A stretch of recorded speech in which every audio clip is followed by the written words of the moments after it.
Ang ito ay rated SPG, striktong patnubay at gabay ng magulang ang kailangan. Maaaring may masiselang tema, lengguwahe, karahasan, sexual, horror, na hindi angkop sa mga bata.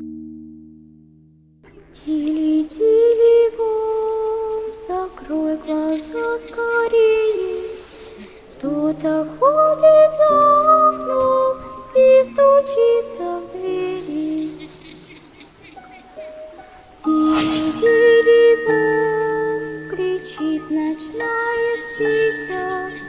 Он уже пробрался в дом тем, кому не спит.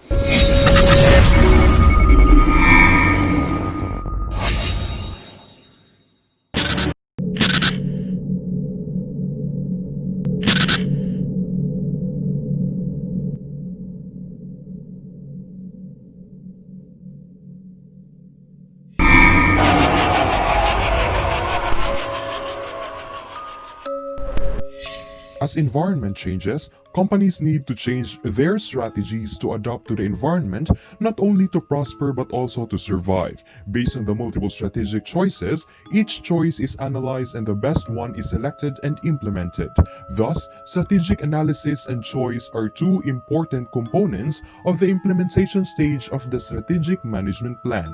A fundamental consideration that must be made in business is the risk-return trade-off. Whatever the reasons, with the increasing risk from every choices made, it is important to point out specific strategies in order to visualize the possible outcome that can lead to the success of the company itself.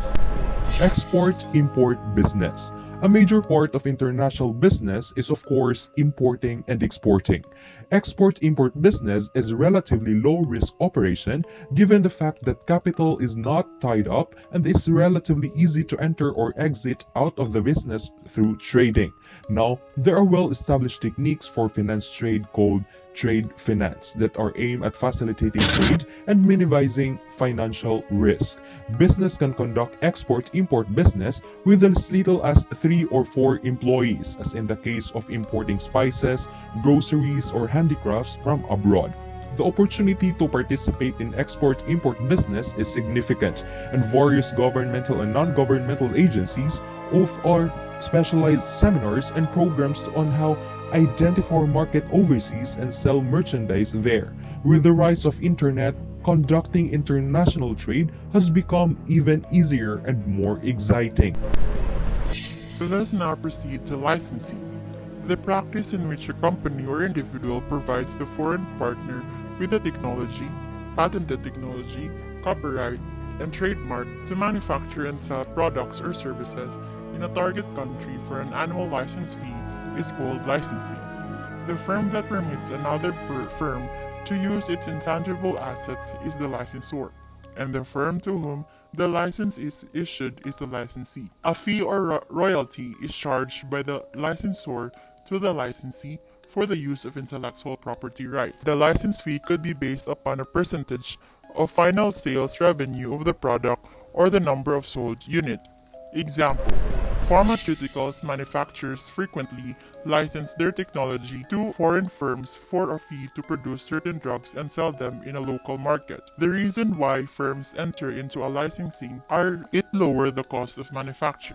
If the market for a particular product in a target country is huge, it makes sense to manufacture the product in target country to take advantage of lower transportation, labor, and raw material costs, and they could have adequate resources. The licensor may not have the financial resources needed for making the overseas investment in plant and equipment, or the licensor may have better uses for those resources. There are benefits and limitations in entering licensing. The licensor gets the advantage of entering the international market at little risk. However, the licensor has little to no control over the licensee in terms of production, distribution, and sales of product. As a mode of international market entry, licensing also may be less profitable than other choices because returns must be shared between two parties. If the licensee gets success, the firm has given up profits, and whenever whenever the licensing agreement expires, the firm might find that it has given birth to a competitor. Then let's move on to franchising. Franchising obligates the parent firm to provide specialized equipment and or services to the franchisee and sometimes to fund some startup costs. Fast food industries are best for franchises, domestically and internationally, such as McDonald's, Burger King, Pizza Hut, KFC, Subways, Starbucks, and many more. Franchises typically leads to penetration of international market without significant capital investment abroad by the parent company. The parent company's objective is to make sure that the product and services that the franchise offer are the same with the parent company. Strategic alliances is an agreement between two or more firms that do not involve the creation of a separate entity with joint ownership and in which the firms stand to gain revenues and maximize profits through cooperation for a given period of time. It could also be considered as a cooperative ventures. Strategic alliances differ from joint ventures, which I will tell later, but it involves non-equity arrangements, meaning that strategic alliances do not involve the creation of a separate entity with joint ownership. Because strategic alliances are based on cooperative arrangements, there are numerous ways in which firms from different countries can operate to form them. Example, firms could form a strategic alliance in marketing when each alliance partner has a niche market. The global airline industry is a good illustration of this type of strategic alliance. There are three major strategic alliances in this industry: the Star Alliance, the SkyTeam, and One World. Alliance in the global airline industry is aimed at maximizing seating capacity utilization on all flights with the ultimate goal of maximizing airline revenues and profits. The challenge in strategic alliances face is that any member could prematurely quit the alliance, thereby negatively affecting some or all of other partners.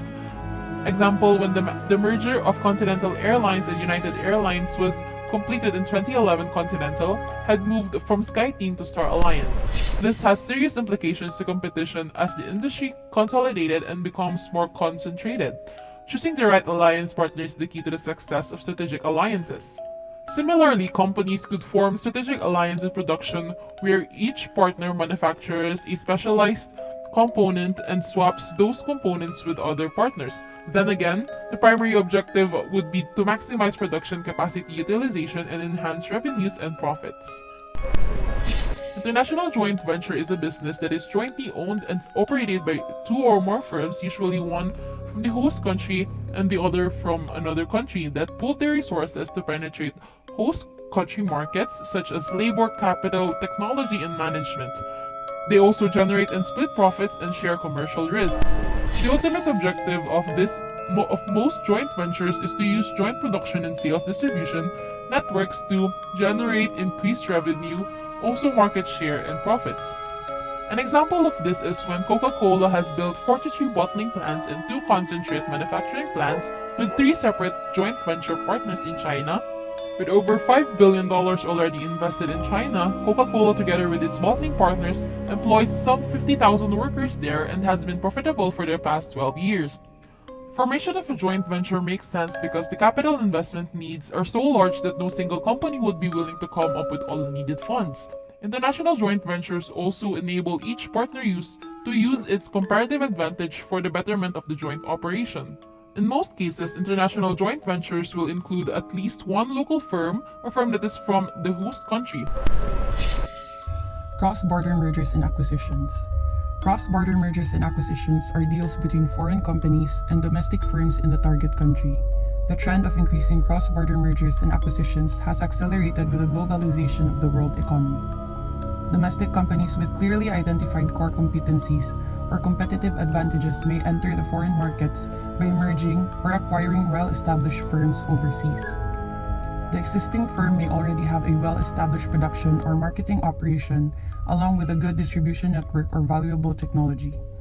By merging the strengths of the home company with those of the host country firm, it can enhance the existing firm's innovation capabilities and productivity and make the existing firm become more competitive internationally. Acquisition means purchase of established firms abroad with the goal of using the existing production, marketing, and distribution networks and of having instant access to the foreign markets that fit the purchasing firm's global strategy. Merger means a merger of two companies which are located in different countries, resulting in a third company. A company in one country can be acquired by an entity or another company from other countries. The local company can be private, public, or state-owned company. In acquisitions, the home country firm will purchase the host country firm and implement its own international business strategy. However, in case of mergers, the management of both companies will play an active role in the business development and execution. Wholly owned subsidiaries. As an alternative to foreign acquisitions, a domestic or home country firm may decide to build and operate its own new facilities, also called greenfield plants overseas.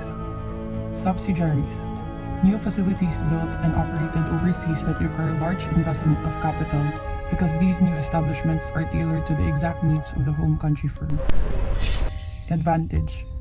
New subsidiaries will most likely be modern, efficient, environmentally sound, and designed to contemporary international standards that will enable them to handle the latest in supply chain management. Disadvantages. Wholly owned subsidiaries of home country firms generally require a large capital investment. Hence, the risk and rewards in such ventures are high. Subsidiaries will require major marketing efforts to penetrate the international market because of cultural differences and because the entrant is new and relatively unknown. It will need to establish a new customer base through a well-orchestrated marketing campaign.